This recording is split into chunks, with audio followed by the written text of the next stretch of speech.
خوش آمدید۔ آج ہم ایک ایسی دستاویز کا گہرائی سے جائزہ لے رہے ہیں جو بظاہر تو اقتصادی اعداد و شمار سے بھری ہوئی لگتی ہے، لیکن در حقیقت یہ پاکستان کے نظام کی دکھتی رگوں پہ ہاتھ رکھتی ہے۔ میں بات کر رہی ہوں بین الاقوامی مالیاتی فنڈ یعنی IMF کی نومبر 2025 کی رپورٹ کی، جس کا عنوان ہے پاکستان گورننس اور کرپشن کی تشخیصی رپورٹ۔ جی آج کی گفتگو کا مقصد اس رپورٹ کے ہر پہلو کو کھولنا ہے، لیکن ہم اسے ایک خاص زاویے سے دیکھیں گے کہ یہ رپورٹ ایک ایسے نظام کو ٹھیک کرنے کی بات کرتی ہے جہاں رپورٹ کے مطابق ہی با اثر اور مراد یافتہ عناصر موجودہ کمزوریوں سے فائدہ اٹھاتے ہیں۔ تو سوال یہ ہے کہ کوئی نظام خود کو کیسے ٹھیک کر سکتا ہے جب اصلاحات کا اختیار انہی لوگوں کے پاس ہو جن کے مفادات ان اصلاحات سے متاثر ہو سکتے ہیں۔ یہ ایک بہترین نکتہ ہے، اور اس گفتگو کو شروع کرنے سے پہلے یہ سمجھنا بہت ضروری ہے کہ یہ کوئی عام رپورٹ نہیں ہے۔ اچھا؟ جی، اکثر IMF کی رپورٹس کو بیرونی دباؤ سمجھا جاتا ہے، لیکن یہ رپورٹ پاکستانی حکام کی اپنی درخواست پر تیار کی گئی تھی۔ یہ تو دلچسپ بات ہے۔ بالکل، یہ IMF کے گورننس پر بڑے ہوئے تعاون کے فریم ورک کا حصہ ہے، اور اس کا براہ راست تعلق پاکستان کے لیے منظور کیے گئے $3 ارب کے قرض پروگرام سے ہے۔ اچھا۔ تو مطلب یہ ہوا کہ یہ صرف ایک تجزیہ نہیں بلکہ ایک وعدہ ہے، اور اس میں دی گئی سفارشات پر عمل درآمد مستقبل میں معاشی امداد کے لیے کلیدی حیثیت رکھتا ہے۔ تو چلیں اس کا جائزہ لیتے ہیں۔ رپورٹ کی جو پہلی بڑی سرخی ہے وہ ہے گورننس اور کرپشن کے وسیع خطرات۔ یہ خطرات معیشت اور عوامی اعتماد کو کیسے نقصان پہنچا رہے ہیں؟ آئیے سرکاری ملکیتی اداروں یعنی SOEs سے شروع کرتے ہیں۔ رپورٹ ان کے بارے میں کیا کہتی ہے؟ رپورٹ یہاں ایک بنیادی مسئلے کی نشاندہی کرتی ہے جسے ہم مفادات کا ٹکراؤ کہتے ہیں۔ مفادات کا ٹکراؤ؟ جی، ریاست کے دو کردار ہیں، ایک مالک کا یعنی کمپنیاں چلانا، اور دوسرا ریگولیٹر کا یعنی سب کے لیے اصول و ضوابط بنانا۔ صحیح۔ رپورٹ کے مطابق پاکستان کے اہم شعبوں میں ان دونوں کرداروں کے درمیان کوئی واضح لکیر نہیں ہے، مطلب ریاست ہی کھلاڑی بھی ہے اور ریفری بھی۔ اچھا۔ اس سے ایک ایسا غیر شفاف اور مضبوط ریگولیٹر ماحول پیدا ہوتا ہے جس میں مراعات یافتہ عناصر کو رپورٹ کے الفاظ میں غیر ضروری فوائد حاصل کرنے کا موقع ملتا ہے۔ یہ تو تھیوری کی بات ہوئی، اصل زندگی میں اس کا کیا مطلب ہے؟ کیا اس کی کوئی مثال ہے کہ کیسے ایک سرکاری کمپنی کو فائدہ پہنچایا گیا ہو جس سے عام صارف یا پرائیویٹ مقابلے کو نقصان ہوا ہو؟ بالکل، آپ فرض کریں توانائی کے شعبے میں ایک سرکاری کمپنی بھی ہے اور کئی نجی کمپنیاں بھی ہیں۔ جی۔ اگر وزارت جو سب کے لیے پالیسی بنا رہی ہے، وہی وزارت اسی سرکاری کمپنی کے بورڈ پر بھی بیٹھی ہو یا اس کے معاملات چلا رہی ہو، تو کیا اس بات کا امکان نہیں کہ وہ ایسی پالیسیاں بنائے گی جو اس کی اپنی کمپنی کے لیے زیادہ فائدہ مند ہو؟ بالکل ہو سکتا ہے۔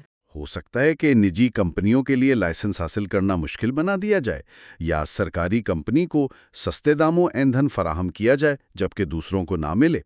اور نتیجہ یہ ہوتا ہے کہ مقابلہ ختم ہو جاتا ہے، جدت رک جاتی ہے، اور آخر میں نقصان صارف کا ہوتا ہے جسے مہنگی یا ناقص سروس ملتی ہے۔ رپورٹ اسی بنیادی ڈھانچے کے نقص کی طرف اشارہ کر رہی ہے۔ یہ مفادات کے ٹکراؤ والی بات تو مجھے سمجھ آ گئی۔ کیا رپورٹ کے مطابق یہی پیٹرن ہمیں عوامی پیسوں کے انتظام یعنی ہمارے ٹیکسز میں بھی نظر آتا ہے؟ بدقسمتی سے ہاں، رپورٹ عوامی مالیات کے انتظام میں بھی شدید کمزوریوں کی نشاندہی کرتی ہے۔ بجٹ بنانے کا عمل شفاف نہیں ہے، اور رپورٹ کے الفاظ میں یہ واضح نہیں کہ کب اور کون اس میں مداخلت کرتا ہے۔ لیکن اصل مسئلہ ٹیکس کے نظام میں ہے۔ رپورٹ اسے بوجھل اور غیر مؤثر قرار دیتی ہے۔ بوجھل اور تو غیر مؤثر؟ جی، اس کا مطلب ہے کہ نظام اتنا پیچیدہ اور غیر منصفانہ ہے کہ لوگ اس کا حصہ بننے سے کتراتے ہیں، اور جہاں نظام پیچیدہ ہوتا ہے وہاں کرپشن اور ٹیکس چوری کے راستے خود بخود کھل جاتے ہیں۔ جب آپ کہتے ہیں کہ ٹیکس ٹو GDP کا تناسب کم ہے تو اس کا کیا مطلب ہے؟ کیا ہمارے پاس کوئی موازنہ ہے کہ ہمارے جیسے دوسرے ممالک کہاں کھڑے ہیں؟ بالکل، اور یہ موازنہ آنکھیں کھول دینے والا ہے۔ پاکستان کا ٹیکس ٹو GDP کا تناسب 10% سے بھی کم ہے۔ صرف 10%؟ جی،